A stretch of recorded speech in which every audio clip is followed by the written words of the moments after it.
கிறிஸ்துவுக்குள் மிகவும் அன்பான சகோதர சகோதரிகளே, வேதத்தை வாசிக்கலாம் வாங்க என்ற இந்த செய்தியின் வழியாக உங்களை சந்திப்பதிலே நான் பெருமகிழ்ச்சி அடைகிறேன். பிரியமானவர்களே, நாம் 1 சாமுவேல் புத்தகத்தை பிரியமானவர்களை நாம் 3 பெரும் பிரிவுகளாக பிரிக்கலாம். முதலாவது பெரும் பிரிவு என்னவென்றால் சாமுவேலை பற்றிய காரியங்களை நாம் பார்க்கிறோம். அதுக்கு அடுத்ததாக சவுலை பற்றிய காரியங்களை பார்க்கிறோம். மூன்றாவதாக தாவீதை பற்றிய காரியங்களை பார்க்க போகிறோம். இந்த முதலிலே இந்த 3 பெரும் பிரிவுகளை 2 பெரும் பிரிவுகளை பார்த்து விட்டோம். இன்றைய நாளிலே 3வது பெரும் பிரிவாகிய தாவீதினுடைய வரலாறு அல்லது தாவீதை பற்றிய காரியங்களை இன்றைக்கு நாம் பார்க்க போகிறோம். பிரியமானவர்களே, உங்களுடைய வேத புத்தகத்தை எடுத்துக்கொள்ளுங்கள். பேனாவையும் நோட்டு புத்தகத்தையும் நீங்கள் எடுத்துக்கொள்ளுங்கள். உங்களுடைய வேத புத்தகத்தையும் எடுத்துக்கொள்ளுங்கள். ஹல்லேலூயா. சொல்லுகிற குறிப்புகளை உங்களுக்கு நீங்கள் குறித்து வைத்துக் கொள்கிற பொழுது, நீங்கள் அதை மெடிடேட் பண்ணுகிற பொழுது, தியானிக்கிற பொழுது உங்களுக்கு அது மிகவும் பிரயோஜனமாக இருக்கும். வேதத்தில் உள்ள ஒவ்வொரு காரியங்களும் பிரியமானவர்களே மிகவும் தேவையான முக்கியமான காரியங்களே நமக்கு கர்த்தர் அதில் எழுதி வைத்திருக்கிறார். அதிலே நாம் பார்க்கிற பொழுது இந்த நாளிலே நாம் தாவீதை பற்றி பார்க்கிறோம். தாவீது வரலாறை பார்த்தீர்கள் என்றால் 16வது அதிகாரம் முதல் 31 அதிகாரம் வரைக்கும் காணலாம். இந்த 16வது அதிகாரம் முதல் 31 அதிகாரம் வரைக்கும் இருக்கக்கூடிய தாவீதை பற்றிய காரியங்களிலே தாவீதை பற்றிய செய்திகளை நாம் பார்க்கிற பொழுது அதை நீங்கள் 4 சிறு பிரிவுகளாக பிரிக்கலாம். அப்படிமானவே, முதலாவது சிறு பிரிவு என்னவென்றால் தாவீது அபிஷேகிக்கப்படுதல். ராஜாவாக தாவீது அபிஷேகிக்கப்படுதல். இது அதிகாரம் 16 நாம் பார்க்கலாம். அடுத்ததாக தாவீது கோலியாத்தை வெல்லுதல். இதை அதிகாரம் 17 நாம் பார்க்கலாம். அதாவது 1 சாமுவேல் அதிகாரம் 17. மூன்றாவதாக தாவீதின் உபத்திரவங்கள் மற்றும் தாவீது அலைந்து திரிதல். இதை பற்றிய காரியங்களை நாம் 18வது அதிகாரம் முதல் 30வது அதிகாரம் வரைக்கும் பார்க்கலாம். கடைசியாக 4வது சிறு பிரிவு என்னவென்றால் சவுலினுடைய மரணம். இது அதிகாரம் 31 நீங்க பார்க்கலாம். பிரியமானவர்களே, கடந்த வீடியோ செய்தியின் வழியாக நான் உங்களோடு பேசின பொழுது கடந்தது என்னவென்றால் 15வது அதிகாரம் வரைக்கும் என்ன பார்த்தோம் என்றால் சவுலை பற்றிய காரியங்களை பார்த்தோம். இந்த சவுலை பற்றிய காரியங்களை பார்க்கிற பொழுது கடைசியாக ஆண்டவர் என்ன செய்தார் என்றால் 15வது அதிகாரத்திலே கடைசி வசனமான 35வது வசனத்தை வாசிக்கலாம். சவுல் மரணமடையும் நாள் மட்டும் சாமுவேல் அப்புறம் அவனை கண்டு பேசவில்லை. இஸ்ரவேலின் மேல் சவுலை ராஜாவாக்கினதற்காக கர்த்தர் மனஸ்தாபப்பட்டது நிமித்தம் சாமுவேல் சவுலுக்காக துக்கித்துக் கொண்டிருந்தான். பிரியமானவர்களே, கர்த்தர் தான் என்ன செய்தார்? சவுலை ராஜாவாக்கினார். ஆனால் சவுல் அதற்கு தகுதி உள்ளவனாக இல்லாததினாலும் கர்த்தருக்கு பிரியமில்லாத காரியங்களை செய்தபடினாலும் கீழ்ப்படியாமையினாலும் அவனை என்ன செய்தார்? கர்த்தர் அவனை வெறுத்து அவனை தள்ளி ராஜாவாக இல்லாதபடிக்கு அவரை தள்ளினார் என்று சொல்லி பார்க்கிறோம். அப்பொழுது ஆண்டவர் என்ன சொல்கிறார்? சாமுவேல்கிட்ட, நான் சவுலை ராஜாவாக்கினதற்காக மனஸ்தாபப்படுகிறேன் என்று சொன்னார். அதனால சாமுவேல் என்ன செய்தார் என்றால் சவுலுக்காக துக்கித்துக் கொண்டிருந்தார். ஐயோ, சவுலை இப்ப ஆண்டவர் நீக்க போகிறாரு, என்ன செய்து அவனுக்காக துக்கித்துக் கொண்டிருந்தார். அப்படியே இருக்கிற பொழுது ஆண்டவர் அடுத்த அதிகாரம் தாவீதை பற்றிய காரியங்களை பார்க்க போகிறார்.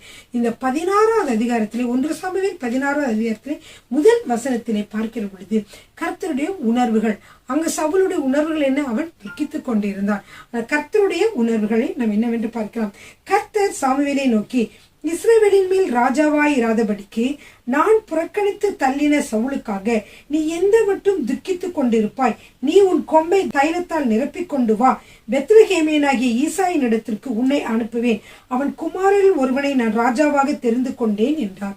கர்த்தர் பார்த்தாரு. பாருங்க, சவுலோட கருத்தை பார்க்கிற பொழுது 3 இடங்கள்ல அவர் வெற்றி பெற்றதை நாம் பார்க்கிறோம்.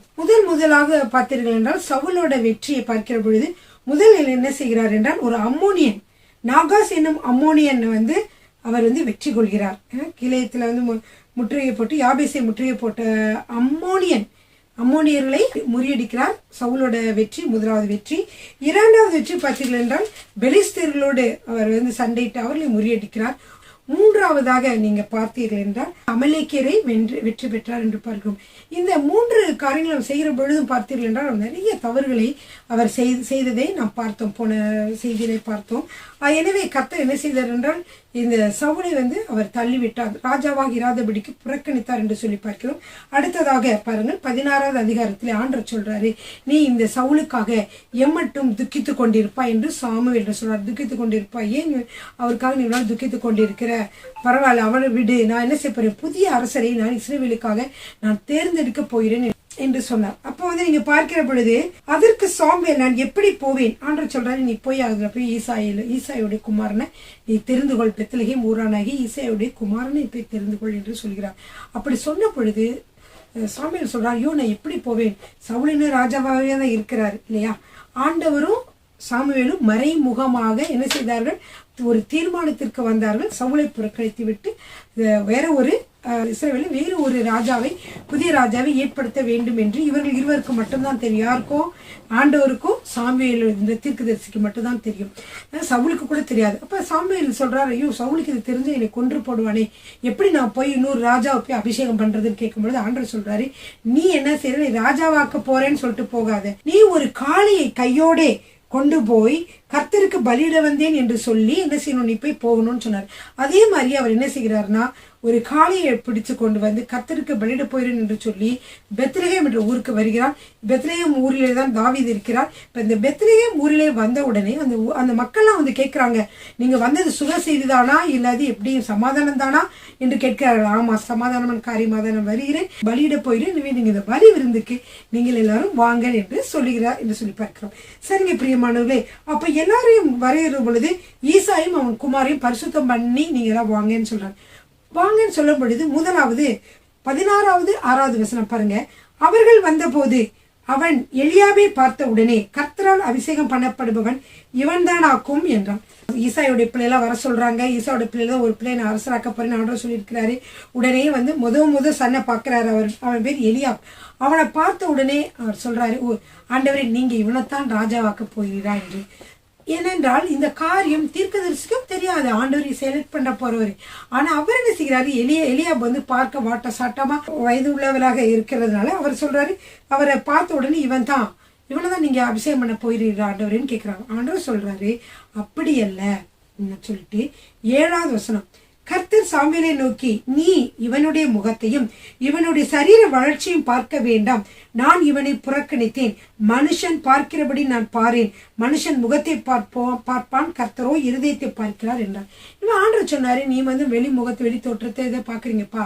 அநேகரை நம்ம அப்படிதான் இடம் போடுறோம். வெளி தோற்றத்தை வைத்து அவங்க நல்லா இருக்காங்க, வாட்டு சாட்டமா இருக்காங்களா, இப்படி இருக்காங்களா சொல்லி வெளிப்பிரகாரமான தாங்க நம்ம பார்க்கிறோம். ஆண்டவர் வந்து எப்படிப்பட்ட அழகானவங்களா இருந்தாலும், அவங்க வாட்ட சாட்டமானவங்களா இருந்தாலும், அவங்க இருதயம் எப்படி இருக்குது என்று ஆண்டவர் பார்க்கிறார் பிரியமானவர்களே.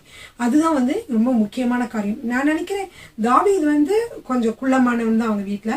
ஸோ அவனை தான் வந்து ஆண்டவர் வந்து தேர்ந்தெடுத்தார். ஏன்னா அவர் வந்து இருதயத்தை பார்க்கிறவராக இருக்கிறார். தாவீது எப்படிப்பட்ட இருதயம் உள்ளவனாக இருந்தால், அவன் வந்து ஆடு மாடுகள் மேய்த்து கொண்டு இருந்த பொழுது கூட அவன் கர்த்தரையே துதித்து பாடிக்கொண்டிருந்து, கர்த்தருக்காக பாடல்களை பாடிக்கொண்டு அவருடைய நினைவாகவே இருக்கக்கூடிய, அவருக்கு ஒரு ஆராதனை செய்யக்கூடிய ஒரு ஆராதனை வீரனாக தாவீது இருந்தான். சிறு வயது முதற்கொண்டே அப்படிதான் அவன் இருந்தான். 2வது மகன் பேர் அபினதாப் வந்தோடனே என்ன சொல்றாரு? இல்ல இவனும் இல்ல அப்படின்னு சொல்லிடுறாரு. அடுத்ததாக சம்மா அப்படின்ற 3வது குமாரன் வருகிறார். ஈசாயோட 3வது குமாரன் சம்மா, அவரும் இல்லைன்னு சொல்றாரு. அப்ப அடுத்தடுத்து இன்னும் வந்து மற்ற சகோதரர்கள் வருகிறார்கள். மொத்தமாக அவருக்கு 8 குமாரர்கள் இருக்கிறார்கள். இதுல 7 குமாரர்களும் இல்லை என்று சொல்லிவிட்டாரா அவர். ஆனா ஒரு கடைசி பையன் எங்க இருக்கிறான்? அவன் வந்து ஆடு மாடுகளை மீத்து கொண்டு அவன் என்னை பற்றி இவங்க நினைக்கவே இல்லை.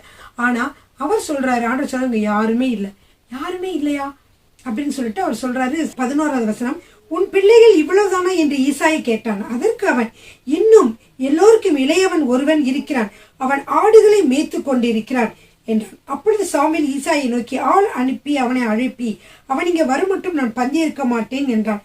அப்ப என்ன செய்தாங்க? இவனை வந்து ஆள் அனுப்பி அவனை வந்து கூட்டிட்டு வந்தாங்க. அப்ப தாவீது எப்படிப்பட்டவனாக இருந்தான்?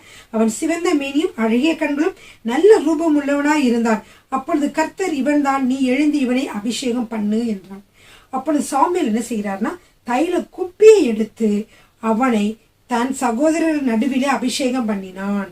யாரை பண்ணினான்? தாவீதை அபிஷேகம் பண்ணினான். பிரியமானவர்களே, தைல கொம்பை எடுத்து அவன் தன் சகோதரரை அபிஷேகம் பண்ணார். சாமுவேல் அபிஷேகம் பண்ண உடனேயே கர்த்தருடைய ஆவியானவர் என்ன செய்தார்? தாவீதின் மேலே வந்து இறங்கி இருந்தார், தங்கி இருந்தார் என்று சொல்லி பார்க்கிறோம். அப்புறமா அடுத்து பாருங்க 14வது வசனத்துல, கர்த்தருடைய ஆவி சவுலை விட்டு நீங்கினார். ஏன்னா கர்த்தருடைய குரலை கேட்கல, அவருக்கு செவிசாய்க்கல, அவருக்கு வேண்டாத காரியங்களை செய்தனால கர்த்தருடைய ஆவி சவுலை விட்டு நீங்கினார். முதல்ல சவுல் வந்து அரசராகும் போது அப்படியே ஆவியானவர் வந்து இறங்கினாரு. தீர்க்கதரிசனம் சொன்னான்னு பார்த்தோம் இல்லையா, அந்த நாள ஆண்டவர் அவன்கிட்ட இருந்து வெளிவந்து விட்டார். என்ன? கர்த்தருடைய ஆவி சவுலை விட்டு நீங்கினால் கர்த்தரால் வரவிடப்பட்ட ஒரு பொல்லாத ஆவி அவனை கலங்க பண்ணி கொண்டிருந்தது.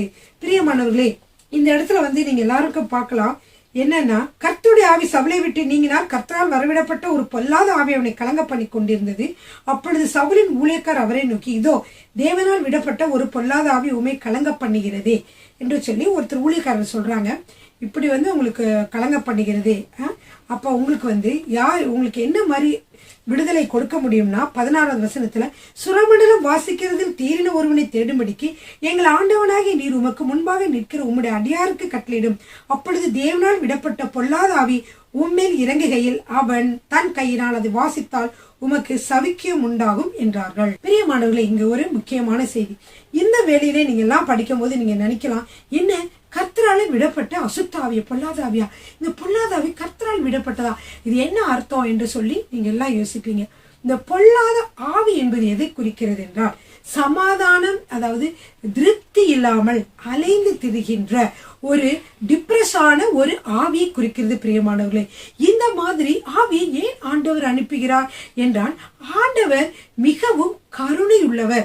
அவர் கருணையினாலே அந்த தவறு செய்து கொண்டிருந்த, பாவத்திலே வாழ்ந்து கொண்டிருந்த, கர்த்தருக்கு கீழ்ப்படியாமல் இருந்த அந்த ராஜா முழுவதுமாக கெட்டு போகாமல் இருக்கும்படியாக, திரும்பவுமாக ஆண்டவரை தேடி வரும்படியாக அவருக்கு அந்த ஆவியை அனுப்புவதனாலே அந்த ஆவி திருப்தி இல்லாததா இருக்கும், அன்ரெஸ்டா இருக்கும், டிப்ரெஷனா இருக்கும். இப்படிப்பட்ட ஒரு கவலை நிறைந்த ஒரு ஆவி அவனுக்குள்ளே வருகிறதுனாலே என்ன நடக்கும் என்றால், அவன் திரும்பவுமாக அந்த பாவத்திலே வாழ்வது அவனுக்கு பிடிக்காமல் அந்த பாவத்தை விட்டு எப்படியாவது வெளிவர வேண்டும் என்ற உணர்வோடு கூட தேவனை தேடி தேவனை அடையவான் என்கிற ஒரு நல்ல ஒரு கருணையினால் கர்த்தர் அந்த காரியத்தை செய்கிறார். பிரியமானவர்களே, அதை ஏன் அவர் அப்படி செய்கிறார் என்றால், அதே போல அவர் பாவத்திலே வாழ்ந்து கொண்டிருந்தார். கர்த்தருடைய ஆவி எடுக்கப்பட்ட பின்பு அவன் அதிலே பாவத்திலே சந்தோஷமாக வாழ வேண்டும் என்பது கர்த்தருக்கு சித்தம் அல்ல.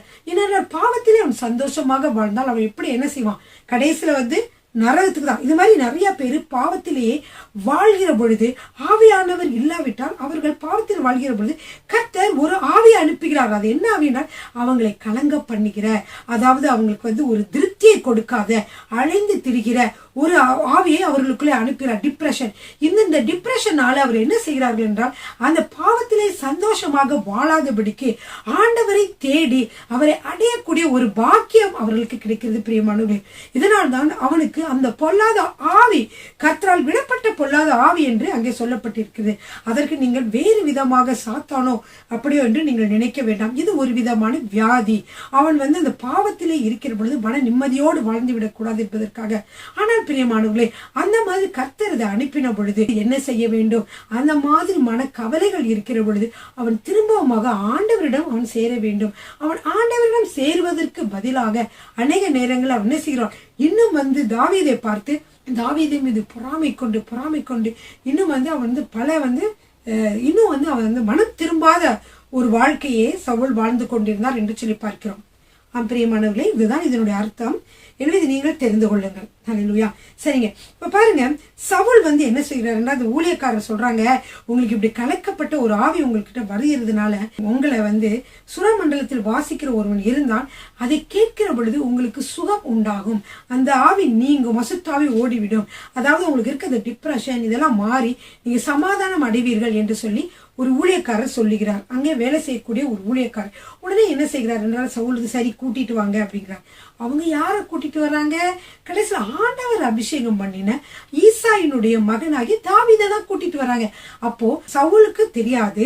ஆனால் பிரியமானவர்கள், இந்த திட்டம், அதாவது தாவீதை அரசராக்க வேண்டும் என்ற திட்டம், சவுலை விலக்கி தாவீதை அரசராக்க வேண்டும் என்ற திட்டம் சாமுவேலுக்கும் ஆண்டவருக்கும் மட்டும்தான் தெரியும். அவர்கள் இருவர் முதலிலே பிளான் பண்ணிட்டாங்க. மக்களுக்கு யாருக்கும் தெரியாது தாவீது அரசராக போறார் என்று சொல்லி சவுலுக்கும் கூட தெரியாது. எப்படியோ அவரை ஆண்டவர் என்ன செய்கிறார் என்றால், அவரை அரண்மனைக்கு வரும்படியாக ஆண்டவர் செய்கிறார். இப்போ பாருங்க, சவுல் இருக்கிறார்.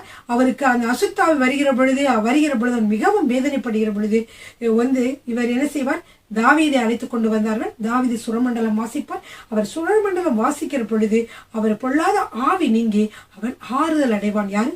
சவுல் அப்படியாக ஆறுதல் அடைவான். எனவே வச்சு இவனை வந்து ரொம்ப சந்தோஷப்பட்டான். சவுலுக்கு ரொம்ப பிடிச்சிருச்சு, அவனை எனக்கு ரொம்ப பிடிச்சிருச்சு, அதனால நான் வீட்டுக்கு அனுப்பல, என் கூடயே வச்சுக்கிறேன்னு சொல்லிட்டு என்ன செய்தார், சவுல் வந்து வைத்து கொண்டார் என்று சொல்லி இந்த 16வது அதிகாரத்துல நீங்க வந்து பார்க்கிறீங்க.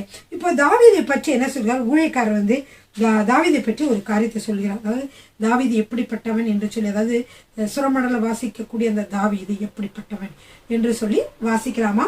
16வது அதிகாரம் 1 சாமுவேல் 16வது அதிகாரம் 18வது வசனம்.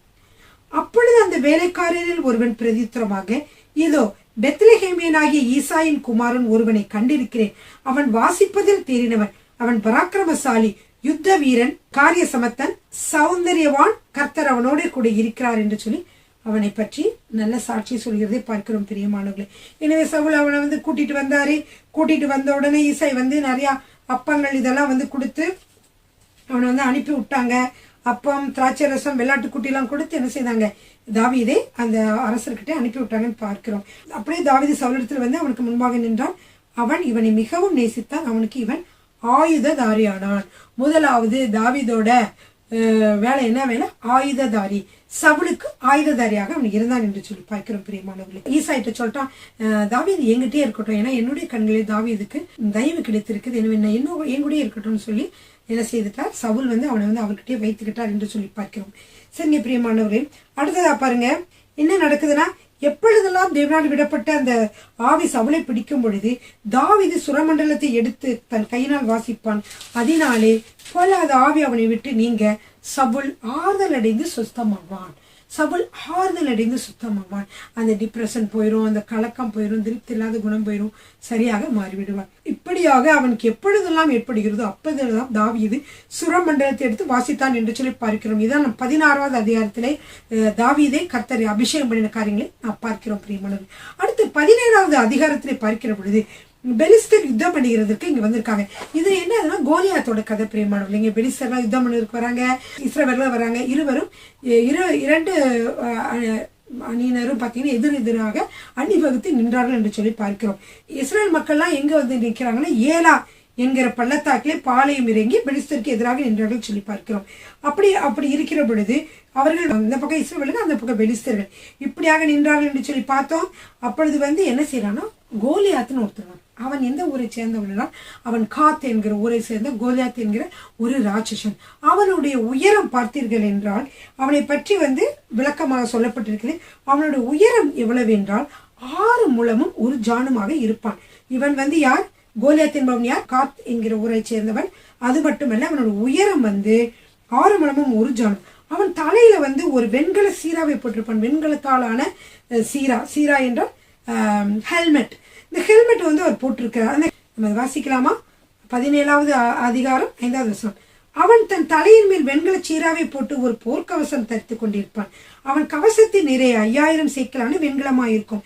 அவன் தன் கால்களிலே வெண்கல கவசத்தையும் தன் தோள்களின் மேல் வெண்கல கேடயத்தையும் தரித்திருப்பான். அவனுடைய ஈட்டி தாங்கு நெசவுக்காரின் படைமரத்தின் கணைதியும் அவன் ஈட்டின் அழகு 600 சேக்கல் இரும்புமாய் இருக்கும்.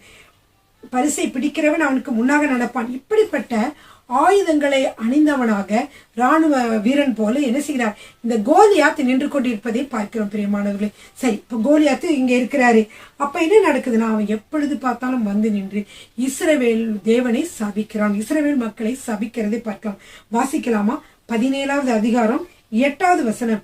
அவன் வந்து நின்று இஸ்ரவேல் சேனைகளை பார்த்து சப்தமிட்டு, நீங்கள் யுத்தத்திற்கு அணிவகுத்து நிற்கிறது என்ன? நான் பெலிஸ்தியன் அல்லவா? நீங்கள் சவுலின் சேவகர்கள் அல்லவா? உங்களில் ஒருவனை தெரிந்து கொள்ளுங்கள், அவன் என்னிடத்தில் வரட்டும். அவன் என்னோடு யுத்தம் பண்ணவும் என்னை கொல்லவும் சமர்த்தனானால் நாங்கள் உங்களுக்கு வேலைக்காரராய் இருப்போம்.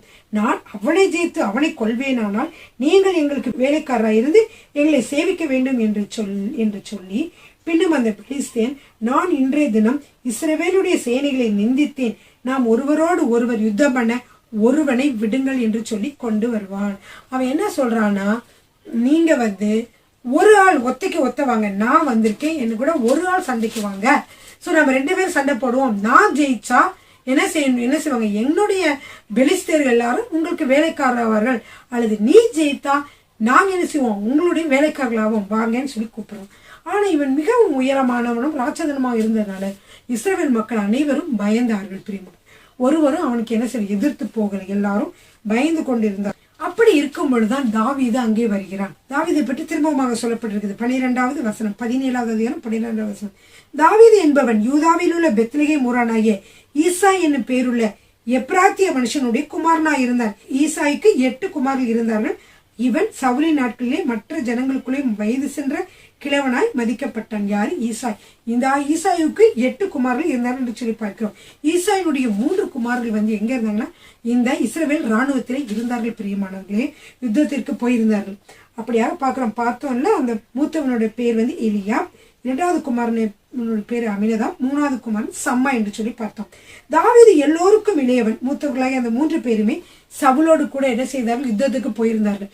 இப்போ அப்பா என்ன ஈசா என்ன செய்கிறார் என்றால், சவுலை கூப்பிட்டு நீ போய் என்ன செய்யணும், உடைய சகோதரரை பார்த்து கொண்டு வா என்று சொல்லி ஈசாய் தன் குமாரனாகிய தாவீதை நோக்கி, உன் சகோதரருக்கு இந்த ஒரு மரக்கால் வருத்த பயிற்சியும் இந்த 10 அப்பங்களையும் எடுத்துக்கொண்டு பாளையத்தில் இருக்கிற உன் சகோதரத்தில் ஓட்டமாய் ஓடி இந்த 10 பால்கட்டிகளை 1000 பேருக்கு அதிபதியாரிடத்தில் கொடுத்து உன் சகோதரர் ஈசா என்ன செய்யறான்னா, தாவீதை கூப்பிட்டு நீ போய் அங்க இருக்கக்கூடிய அந்த யுத்தத்தில் இருக்கக்கூடிய 3 சகோதரர் பார்த்து கொண்டு வா. தாவீது என்ன செய்கிறார் என்றால், காலையில எழுந்திருந்து அந்த ஆடெல்லாம் என்ன செஞ்சுட்டாரு, இன்னொருத்தர் காவல்காரன் வசமாக ஒப்படைத்து விட்டு இவர் வருகிறார். இவர் வந்து அந்த இடத்துல போர் நடக்கிற இடத்துல இப்படி நடக்குது என்று சொல்லி பார்க்க, அதாவது அப்பா கொடுக்க சொன்னாரு. இருந்தாலும் இவனோட சிந்தனைகளும் அப்படி வந்தது. வந்து பார்த்தான் என்றால் இங்க என்ன நடந்து கொண்டிருக்கு, ஒரு போர் நடந்து கொண்டு இருந்தது. அப்படி தாவீது என்ன செய்யறானா, தான் கொண்டு வந்தவர்களை இறக்கி ரஸ்துகளை காக்கிறவன் வசமாய் வைத்து விட்டு சேனைக்குள் ஓடி தன் சகோதரரை பார்த்து சுகமாய் இருக்கிறீர்களா என்று கேட்டார். அவன் அவரோடு பேசிக் கொண்டு இதோ காத் ஊரானாகி கோலியாத் என்னும் பேருள்ள அந்த பெலிஸ்தர் வீரன் பெலிஸ்தரின் சேனையிலிருந்து எழும்பி வந்து நின்று முன் சொன்ன வார்த்தைகளே சொன்னான். அப்போ தாவீது கேட்டான். முதல் சொன்ன மாதிரியே, யார் உங்களுக்குள்ள என்னோட போரிட வருகிறது அப்படின்னு சொல்லி கேட்கிறாரு. யார் ஜெயிக்கிறாங்களோ அவங்க அடுத்த மக்களுக்கு என்ன சொன்ன, அடிமையா இருக்க வேண்டும். நீங்கள் ஜெயித்தீர்கள் என்றால் நாங்கள் உங்களுக்கு அடிமை, நாங்கள் ஜெயித்தால் எங்களுக்கு அடிமை, ஆனா ஒரு ஆளு தான் சண்டைக்கு வரணும் அப்படின்னு சொல்லி கூப்பிடுறாங்க. இப்படி கூப்பிடுகிற பொழுது தாவீது அதை கவனிச்சுட்டு இருந்தவர் கேட்கிறாரு, என்ன நடக்குது இங்க, இவர் வந்து இப்படி போருக்கு வந்திருக்காரு, பெலிஸ்தருடைய ஆளா இருக்கிறாரு. அப்படியா, இந்த பெலிஸ்தருடைய ஆளை வந்து நம்ம ஜெயிச்சோம்னா இந்த ஜெயிக்கிறவனுக்கு என்ன கொடுக்கப்படும் அப்படின்னு கேட்கிறார். 17வது அதிகாரம் 25வது வசனம். அந்த நேரத்தில் இஸ்ரவேலர் வந்து நிற்கிற அந்த மனுஷனை கண்டீர்களா, இஸ்ரவேலை நிந்திக்க வந்து நிற்கிறான், இவனை கொல்லுகிறவன் எவனோ அவனை ராஜா மிகவும் ஐஸ்வர்யவானாக்கி அவனுக்கு தம்முடைய குமாரத்தியை தந்து அவன் தகப்பன் வீட்டாருக்கு இஸ்ரவேலிலே சர்வமானியம் கொடுப்பார் என்றார்கள் அப்படின்னு அவங்க சொல்றாங்க. சொல்லும் பொழுது இவன் என்ன செய்யறான், திருப்பி இன்னொரு ஆள்கிட்ட போய் கேட்கிறான். தாவீது இன்னொரு ஆள்கிட்ட கேட்கிறான். இந்த அவங்க திருப்பி அவங்க சொல்றாங்க, இந்த மாதிரி எல்லாம் நடக்கும் அப்படின்னு சொல்றாங்க. சொல்லும் பொழுது அங்க இருந்து என்ன செஞ்சான், சகோதரர் மூத்தவர் வந்துட்டாரு. மூத்தவர் எலியாப் வந்து அவர் சொல்றாரு, ஏன் உனக்கு இங்க என்னப்பா வேலை, ஆடுல யார்கிட்ட விட்டுட்டு வந்த, ஏன் இங்க வந்து போருக்கு வந்திருக்கேன் அப்படின்னு சொல்லி. இல்ல, நான் வர்றதுக்கு என்ன ஒரு காரணம் இல்லையா, ஒரு காரணம் இருக்கும், ஏதோ ஒரு முகாந்திரமா தான் நான் வந்திருப்பேன் அப்படின்னு தாவீது சொல்றாரு. அதுக்கு அவர் சொல்றாரு, என்ன நீ முகாந்திரமா வந்து நீ கிளம்பி போ, உன்னை பத்தி எனக்கு தெரியாதா, இந்த போரை பார்க்கணும்னு சொல்லிட்டு நீ ரொம்ப அகங்காரமா நீ வந்திருக்கிற அப்படின்னு சொல்லிட்டு என்ன சொல்றாரு. ஏன்னா அவரு வந்து போர் வீரன் இல்லையா, தாவீது எப்ப பார்த்தா எது வந்தாலும் இந்த கரடி கொண்டிருக்கிறான், சிங்கத்தை கொண்டிருக்காருல, அதெல்லாம் உங்களுக்கு தெரியும்ல. அதனால இவங்க சொல்றாங்க, ஓ நீ ரொம்ப அகங்காரம், ரொம்ப துணிகரமா நீ வந்து இங்க வந்து பார்க்க வந்திருக்க அப்படின்னு சொல்லி சொல்றாங்க. அப்ப சொல்லிடுற பொழுது அவன் அனுசரான், அவன் விடவே இல்லை. இன்னொருத்தண்டு கேட்கறான், என்ன கொடுக்கப்படும். கேட்டோடனே அவங்க கூட்டிட்டு போயிட்டாங்க இவனை. சரி வாப்பா, போர் செய்யணும்னு ஆசை இருக்கு, கோலியாத்தை வெல்லணும்னு உனக்கு ஆசை இருக்கு, வா அப்படின்னு சொல்லி அரசர்கிட்ட கூட்டிட்டு போறாங்க. அரசர்கிட்ட கூட்டிட்டு போனேன்னு அரசர் என்ன செய்கிறாருன்னா, உனக்கு பொருட ஆசையா இருக்காப்பா, சரின்னு சொல்லி எல்லாமே தலைச்சீரா வச்சுட்டு அந்த கேடயத்தை கொடுத்துட்டு எல்லாம் வந்து மார்க்கவசம் எல்லாம் போட்டு அவன் வந்து போட்டு பெல்ட் எல்லாம் போட்டு நடக்க சொல்றாங்க. போட்டு நடந்தா அவனுக்கு நடக்க தெரியல. அவன் சொல்றான், இதெல்லாம் எனக்கு வேண்டாம், எனக்கு வந்து 5 கல்லும் கவனம் மட்டும் போதும் அப்படின்னு சொல்லிட்டு 2 எடுக்கிறான். எடுத்துட்டு வந்துட்டான். வந்து என்ன செய்கிறான், இப்போ இந்த இவன்ட்ட வந்து பேசுறான். பேசும் பொழுது பாருங்க, இப்ப சவுல்கிட்ட பேசும் பொழுதே விசுவாசத்தினாலே அவன் வந்து வெற்றி பெறுகிறான் சொல்லி பார்க்க. தாவீது வந்து பார்க்கிற பொழுது பாருங்க, உரையாடல கொஞ்சம் கவனிப்போம். தாவீது சவுலை 32வது வசனம். தாவீது சவுலை நோக்கி, இவன் நிமித்தம் ஒருவனுடைய இருதயமும் கலங்க வேண்டியதில்லை, உம்முடைய அடியானாகிய நான் போய் இந்த பெலிஸ்தீனோடு யுத்தம் பண்ணுவேன் என்று சொல்லி அந்த சிறுவன் வந்து அந்த இளைஞன் வந்து சொல்லுகிறான். அப்படி சொல்லும் பொழுது தாவீதுக்கு பார்த்தோன்னா, தாவீது சவுல் அதுக்கு என்ன சொல்கிறான். அப்பொழுது சவுல் தாவீதை நோக்கி, நீ இந்த பெலிஸ்தீனோடு எதிர்த்து யுத்தம் பண்ண உன்னால் ஆகாது, நீ இளைஞன், அவனோ தன் சிறுவயது முதல் யுத்த வீரன் என்று சொல்கிறான். சொல்றாங்க, நீ இளைஞனா சிறுவயது உள்ள இளைஞனா இருக்கிற, அவன் பாரு சிறுவயதுல இருந்து யுத்த வீரன்பா, உன்னால முடியாதுப்பான்னு யார் சொல்றா? சவுல் சொல்றான். சவுல் சொல்லும் போது அவன் ஆமா அப்படியா அப்படின்ட்டு இல்ல, உடனே அவன் மறுக்கிறான். அந்த நெகட்டிவ் வார்த்தையை அவன் மறுக்கிறான். அவன் என்ன சொல்கிறான்? அவன் மட்டும்தான் சிறு வயது முதற்கொண்டு யுத்த வீரனா, நானும் தான் என்று சொல்லி என்ன சொல்கிறான்? அவன் அவனுடைய வாழ்க்கையில் நடந்தக்கூடிய வீர தீர செயல்களை, கர்த்தர் அவனுடைய வாழ்க்கையில செய்த காரியங்களை, சாட்சிகளை அவன் சொல்கிறதை பார்க்கணும். எப்படி சொல்கிறான்? 34வது வசனம். தாவீது சவுலை பார்த்து, உம்முடைய அடியான் என் தகப்பனுடைய ஆடுகளை மேய்த்து கொண்டிருக்கிற பொழுது ஒரு விசை ஒரு சிங்கமும் ஒரு விசை ஒரு கரடியும் மந்தையில் இருக்கிற ஒரு ஆட்டை பிடித்து கொண்டது. நான் அதை தொடர்ந்து போய் அதை அடித்து அதை அதன் வாய்க்கு தப்புவித்தேன். அது என் மேல் பாய்ந்த போது நான் அதன் தாடையை பிடித்து அதை அடித்து கொன்றேன். அந்த சிங்கத்தையும் அந்த கரடியையும் உம்முடைய அடியானாகி நான் கொன்றேன். விருத்த சேதனமில்லாத இந்த பெலிஸ்தீனும் அவைகளில் ஒன்றை போல இருப்பான். அவன் ஜீவனுள்ள தேவனுடைய சேனைகளை நிந்தித்தானே என்று சொல்கிறான். அப்ப சொல்ல பாருங்க, நீங்க சிறு வயது முதல் கொண்டு அவனை யுத்த வீரன் சொல்றீங்க. ஆனா நான் சிறு வயதிலேயே நான் என்னென்ன செய்திருக்கிறேன்னு சொல்லிட்டு கரடியை கொண்டு சிங்கத்தை கொன்றேன்னு சொல்லி அவனுடைய வீர தீர செயலையும் அவன் சொல்லுகிறான். அதற்கப்புறமாக அவன் சொல்லுகிறான், பின்னும் தாவீது என்னை சிங்கத்தின் கைக்கும் கரடியின் கைக்கும் தப்புவித்த கர்த்தர் இந்த பெலிஸ்தருடைய கைக்கும் தப்புவிப்பார். விசுவாச அறிக்கை, விசுவாச வார்த்தை, அவனுடைய அந்த ட்ரீம, அதாவது அவனுடைய கனவை, அவனுடைய தரிசனத்தை, அவன் மனதில் இருக்கக்கூடிய அந்த கனவை என்ன சொல்றான்? அவன் விசுவாசத்தோடு சொல்லுகிறான். பிரியமானவர்கள், என்ன சொல்கிறான்? கர்த்தரினை அதுல இருந்து தப்புவிப்பார். அப்பொழுது சவுல் தாவீதை பார்த்து, போ, கர்த்தர் உன்னோட கூட இருப்பாராக, சந்தோஷம் அனுப்பி வைக்கிறேன். ஏன்? அவனுடைய விசுவாச வார்த்தையில் கேட்கிற பொழுது உண்மையிலேயே விசுவாசம் மிகுந்த இவன் என்ன செய்ய முடியும்? அவன் இந்த காரியத்தை செய்ய முடியும் என்று சொல்லி அவனை நடத்துகிறது என்று சொல்லி பார்க்கிறோம். பிரியமானவர்கள், அதற்கு அப்புறம் சவுல் என்ன செய்யறாருன்னா, அவனுடைய வஸ்திரங்கள் எல்லாம் என்ன செய்யறான்? சவுல் தாவீதுக்கு போருக்குரிய வஸ்திரங்களை உடுத்தி வைக்கிறான். வெண்கலமான ஒரு தலை சீரா தலைமையில் போட்டு ஒரு கவசத்தை தரிப்பித்து இதெல்லாம் செஞ்சுட்டு கால் எல்லாம் என்ன செய்வாங்க, போட்டுட்டு நடந்து பார்க்கும்போது அவன் நடந்து பார்த்தான். அவனுக்கு என்ன செய்யல, அது பழக்கமான. பிரியமானவர்களே, பின்னும் தாவீது என்னை சிங்கத்தின் கைக்கும் கரடியின் கைக்கும் தப்புவித்த கர்த்தர் இந்த பெலிஸ்தருடைய கைக்கும் தப்பிப்பார் என்றான். அப்பொழுது சவுல் தாவீதை பார்த்து, போ, கர்த்தர் உன்னுடனே கூட இருப்பாராக என்றான். இப்படியாக சவுலிடம் தாவீது வந்த பிறகு அவன் பெலிஸ்தீனை கொல்வேன் என்று சொல்கிறான், அதாவது கோலியாத்தை கொல்வேன் என்று சொல்கிறான். அதற்கு தாவீது சவுல் என்ன செய்கிறான்? சரி, நீ போ, கர்த்தர் உன்னுடனே இருப்பாராக என்று சொல்கிறான் என்று சொல்லி பார்க்கிறோம். பிரியமானவர்களே, மற்ற காரியங்களை நம்ம அடுத்த வீடியோவிலே பார்ப்போம். கர்த்தர் உங்களை ஆசீர்வதிப்பாராக. ஆமாம்.